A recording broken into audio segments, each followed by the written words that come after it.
প্রত্যেকটা বছর এই সময় হলে আমরা আশঙ্কায় থাকি যে কিভাবে আমাদের নদী বাঁধ বাঁচবে, আমরা কিভাবে বাঁচব, আমাদের জমি জমা সংসার ধর্ম আমরা কিভাবে চলবে।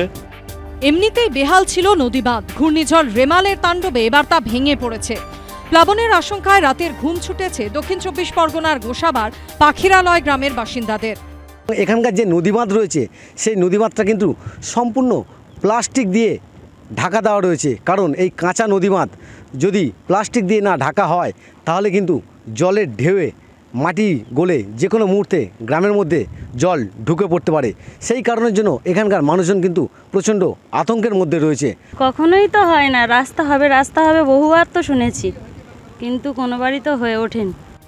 আর এই পরিস্থিতির জন্য প্রশাসনের একাংশকেই দায়ী করলেন তৃণমূলের পঞ্চায়েত সদস্য। আমরা জানিয়েছি প্রশাসনিক থেকে উপরে ইরিগেশন এসডিও থেকে শুরু করে প্রত্যেককেই আমরা জানিয়েছি, কাজ হচ্ছে না। দক্ষিণ 24 পরগনা জেলা পরিষদ তৃণমূলের দখলে রয়েছে। স্থানীয় গোসাবা পঞ্চায়েত সমিতি এবং রাঙাবেলিয়া গ্রাম পঞ্চায়েতেও শাসক দলের বোর্ড। কংক্রিটের বাঁধ নির্মাণ না হওয়ার জন্য সেচ দপ্তর ও প্রশাসনিক আধিকারিকদের দুষলেন রাঙাবেলিয়া পঞ্চায়েতের সদস্য। আয়লার বাঁধ সেটাও যেমন দরকার, ইরিগেশন থেকে যে ব্লক পিচিং বলছে গার্ড করে মাটিটাকে যাতে না ধুয়ে যায়, এই ব্লক পিচিংটা যদি না হয় তাহলে সুন্দরবনের মানুষ খুব বেহাল অবস্থায় পড়বে। প্রতিনিয়ত নোনা জলের হাত থেকে রক্ষা পাওয়া খুবই কষ্টকর।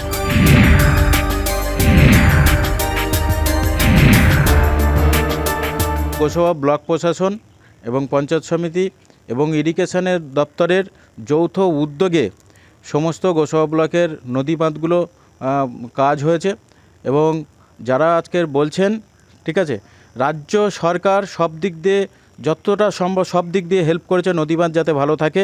কেন্দ্র সরকার টাকা দেয়নি বলে আজকের কংক্রিটের বাঁধের জন্য প্রপোজাল রাজ্য সরকার দিয়েছে, কিন্তু কেন্দ্র সরকার কোনো টাকা দিচ্ছে না। আরে কেন্দ্র সরকার তো 100% দেয়। তো নদী বাঁধ পাকা হওয়ার কথা ছিল, তৎকালীন মন্ত্রী রাজীব ব্যানার্জিও বলেছিলেন আমরা নদী বাঁধ পাকা করে দেবো। কেন করলেন না?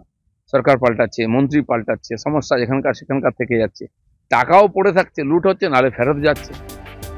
একদিকে যখন রাজনীতির এই আকচাকচি চলছে, তখন সেচ দপ্তরের সহায়তায় মাটি ও প্লাস্টিক দিয়ে অস্থায়ী নদী বাঁধ মেরামত করলেন আতঙ্কিত গ্রামবাসীরাই। বাঁধে মাটি দেওয়ার কাজ করতে গিয়ে অসুস্থ হয়ে পড়েন এক গ্রামবাসী। তাকে গোসাবা গ্রামীণ হাসপাতালে ভর্তি করা হয়েছে। শান্তনু নস্কর ও রঞ্জিত সাউয়ের রিপোর্ট, এবিপি আনন্দ।